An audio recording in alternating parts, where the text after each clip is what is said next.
Bismillahirrahmanirrahim. Assalamualaikum warahmatullahi wabarakatuh. Saya Julianti dengan NIM 2020203862201012, Prodi Akuntansi Lembaga Keuangan Syariah Fakultas Ekonomi dan Bisnis Islam. Di sini saya akan menjelaskan materi Ekonomi Islam bab 1-5 sebagai tugas ujian tengah semester saya. Dosen pengampu Zulkarnain MSI. Bab 1. Konsep dasar ekonomi mikro syariah. Kata ekonomi berasal dari bahasa Yunani kuno oikos nomos, yang berarti rumah tangga. Menurut istilah pakar ekonomi, ekonomi adalah usaha untuk mendapatkan dan mengatur harta baik material maupun non-material untuk memenuhi kebutuhan hidup manusia secara individu maupun kolektif, yang menyangkut perolehan, pendistribusian, ataupun penggunaan untuk memenuhi kebutuhan hidup. Karakteristik ekonomi mikro Islam. Beberapa karakteristik ekonomi mikro Islam adalah sebagai berikut. 1. Ekonomi Islam pengaturannya bersifat ketuhanan atau ilahiyah. Kedua, dalam Islam, ekonomi hanya merupakan satu titik bagian dari al-Islam secara keseluruhan. Ketiga, ekonomi berdimensi akidah atau keakidahan. Keempat, berkarakter ta'budi. Kelima, terkait erat dengan akhlak. 6. Elastis. 7. Objektif. Ke-8. Memiliki target sasaran tujuan yang lebih tinggi. Ke-9. Realitas. 10. Harta kekayaan pada hakikatnya adalah milik Allah. Ruang lingkup ekonomi mikro Islam. Beberapa pokok pembahasan ilmu ekonomi mikro Islam adalah sebagai berikut. 1. Asumsi rasional dalam ekonomi Islam. Yang dimaksud dengan asumsi rasionalitas adalah bahwa manusia berperilaku secara rasional atau masuk akal dan tidak akan secara sengaja membuat keputusan yang akan menjadikan mereka lebih buruk. Kedua, teori konsumsi Islam. Konsumsi adalah suatu bentuk perilaku ekonomi yang asasi dalam kehidupan manusia. Konsumsi adalah dalam Islam diartikan sebagai penggunaan terhadap komoditas yang baik dan jauh dari sesuatu yang baik dan jauh dari sesuatu yang diharamkan. 3. Teori permintaan Islam. Permintaan yang dilakukan oleh seorang muslim dalam upaya melakukan konsumsi merupakan cara untuk menciptakan masalah, bukan untuk kepuasan pribadi. Keempat, teori produksi Islami.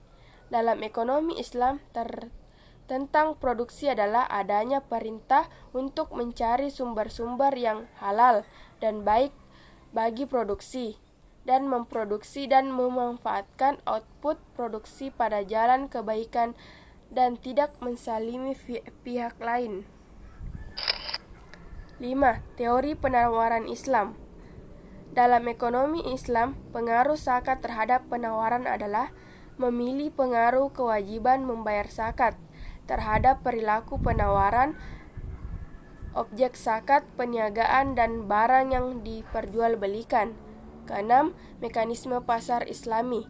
Secara umum, pasar Islami sebagai tempat pertemuan penjual dan pembeli, di mana ilmu ekonomi konsep pasar diartikan sebagai setiap struktur yang memungkinkan pembeli dan penjual untuk menukar jenis barang, jasa, dan informasi. Bab kedua, asumsi rasional dalam ekonomi Islam. Pengertian asumsi rasional.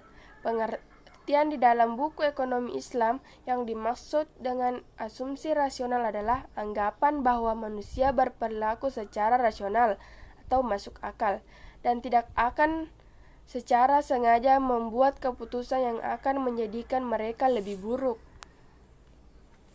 Jenis-jenis asumsi rasional. Pertama, rasional kepentingan pribadi. Kepentingan pribadi yang diasumsikan di sini ialah setiap individu akan selalu berupaya mengejar berbagai tujuan dalam hidup ini. dan tidak hanya memperbanyak kekayaan secara moneter. Kedua, rasionalitas berdasarkan tujuan yang ingin dicapai saat ini. Teori ini berasumsi bahwa manusia selalu menyesuaikan referensinya sepanjang waktu dengan sejumlah prinsip. Prinsip-prinsip rasional ekonomi. Pertama, keseimbangan.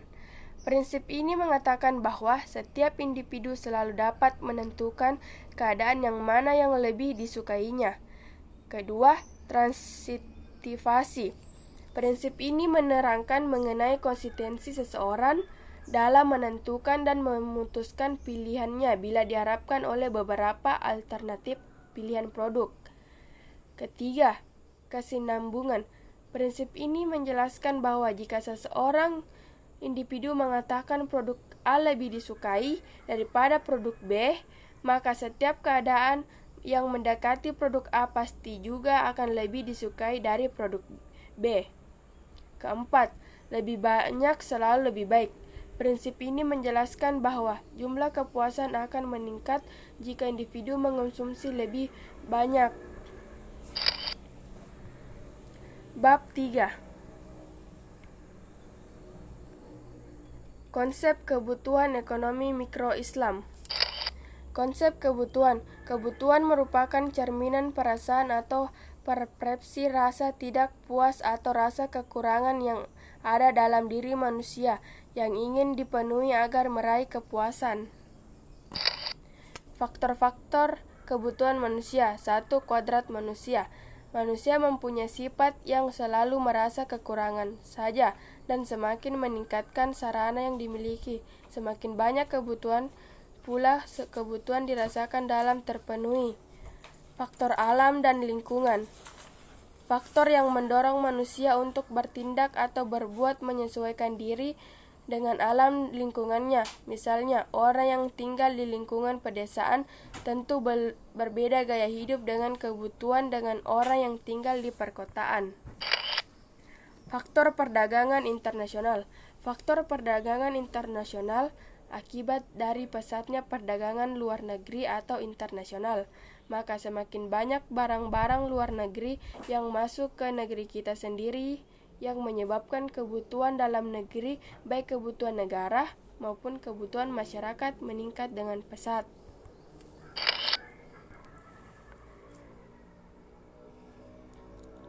Bab 4. Teori konsumsi dan mikro Islam. Konsumsi adalah proses mengurangi nilai atau fungsi suatu barang. Prinsip dasar konsumsi. A. Prinsip syariah, yaitu menyangkut dasar syariat yang harus terpenuhi dalam melakukan konsumsi, di mana terdiri dari 1. Prinsip akidah, yaitu prinsip konsumsi adalah sebagaimana sarana untuk ketaatan beribadah sebagai perwujudan keyakinan manusia sebagai makhluk yang mendapatkan beban khalifah. Kedua, prinsip ilmu, yaitu seorang ketika akan mengkonsumsi harus tahu ilmu tentang barang yang akan dikonsumsi. Ketiga, prinsip amaliyah, sebagaimana berkonsekuensi akidah dan ilmu yang telah diketahui tentang konsumsi Islami tersebut. B. Prinsip kuantitas, yaitu sesuatu yang dengan batas-batas kualitas yang telah dijelaskan dalam syariat Islam. Di antaranya 1. Sederhana, yaitu mengkonsumsi sifatnya setengah-tengah antara menghamburkan harta dengan baik, tidak bermewah-mewah, tidak mubazir dan hemat. Kedua, sesuai antara pemasukan dan pengeluaran. Artinya dalam mengkonsumsi harus disesuaikan dengan kemampuan yang dimiliki, bukan besar pasak daripada tiang. Ketiga, menabung dan investasi. Artinya tidak semua kekayaan digunakan untuk konsumsi, tetapi juga disimpan untuk kepentingan mengembangkan kekayaan itu sendiri. C. Prinsip prioritas, di mana memperhatikan urutan kepentingan yang harus diprioritaskan agar tidak terjadi kemudaratan, yaitu 1. Primer. primer yaitu mengkonsumsi dasar yang harus terpenuhi agar manusia dapat hidup dan menegak kemaslahatan dirinya di dunia dan agamanya, serta orang terdekatnya seperti makanan pokok. Kedua, sekunder, yaitu mengkonsumsi untuk meningkatkan tingkat kualitas hidup yang lebih baik, misalnya mengkonsumsi madu, susu, dan sebagainya. Ketiga, ternier, yaitu untuk memenuhi konsumsi manusia yang lebih membutuhkan. Norma dan etika dalam ekonomi. A. Tauhid atau kesatuan. B. Adil, keadilan. C. Free will, kehendak bebas. D. Amanah, pertanggungjawaban. E. Halal. F. Sederhana. Bab 5. Teori permintaan dalam ekonomi Islam. Permintaan adalah sejumlah barang yang diminta konsumen dalam suatu pasar yang jumlahnya tergantung dari jumlah pendapatan yang diperoleh, dan terdapat hubungan yang pasti antara harga pasar yang baik dan kualitas yang diminta dari yang baik. Hal-hal ini tetap konstan. Hukum permintaan. Makin rendah harga suatu barang, maka pada umumnya makin banyak permintaan barang tersebut. Sebaliknya, makin tinggi harga suatu barang, maka pada umumnya makin sedikit permintaan terhadap barang tersebut. Faktor-faktor yang mempengaruhi permintaan. 1. Harga barang itu sendiri. Jika harga suatu barang semakin murah, maka permintaan terhadap barang itu bertambah, dan begitu pula sebaliknya. Kedua, harga barang lain yang terkait. Keterkaitan dua macam barang dapat bersifat substitusi, pengganti, dan bersifat komplementasi tambahan. Misalnya, barang substitusi dari daging sapi adalah daging tempe, ikan, dan 3. Tingkatan pendapatan per kapita. Tingkatan pendapatan per kapita di sini dicerminkan dengan daya beli. Maka makin tinggi tingkat pendapatan daya beli, makin tinggi permintaan terhadap suatu barang. 4. Selera. Walaupun harga barang itu sama, tetapi minat terhadap barang itu kurang. Contohnya, pada pasar ada beras merek 46 dan Raja Lele. Harga itu kedua beras itu sama, akan tetapi masyarakat lebih memilih beras dengan merek 46 daripada merek Raja Lele. 5. Jumlah penduduk. Jumlah penduduk memiliki peranan penting dalam kegiatan permintaan, karena semakin banyak penduduk, maka semakin banyak pula permintaan. 6. Perkiraan harga di masa mendatang. Apabila kita memperkirakan harga suatu barang itu akan naik, maka lebih baik membeli barang itu sekarang, sehingga mendorong orang untuk membeli lebih banyak barang lagi, guna menghemat di masa yang akan datang. 7. Distribusi pendapatan.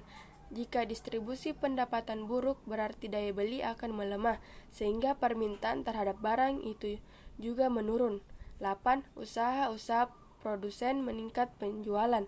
Usaha-usaha yang dilakukan agar permintaan pada suatu barang itu meningkat dengan cara promosi atau pengiklanan.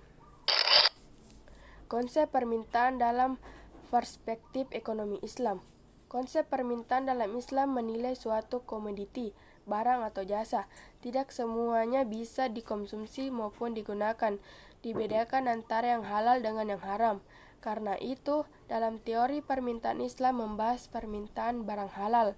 Sedangkan dalam permintaan konvensional, semua komoditi dinilai sama, bisa dikonsumsi dan digunakan. Quran Surat Al-Ma'idah ayat 87 dan 88.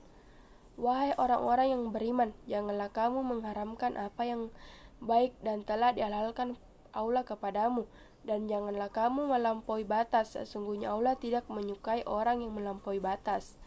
Surat Al-Ma'idah ayat 87. Dan makanlah dari apa yang telah diberikan kepadamu sebagai rezeki yang halal dan baik, dan bertakwalah kepada Allah yang kamu beriman kepadanya. Surat Al-Ma'idah ayat 88.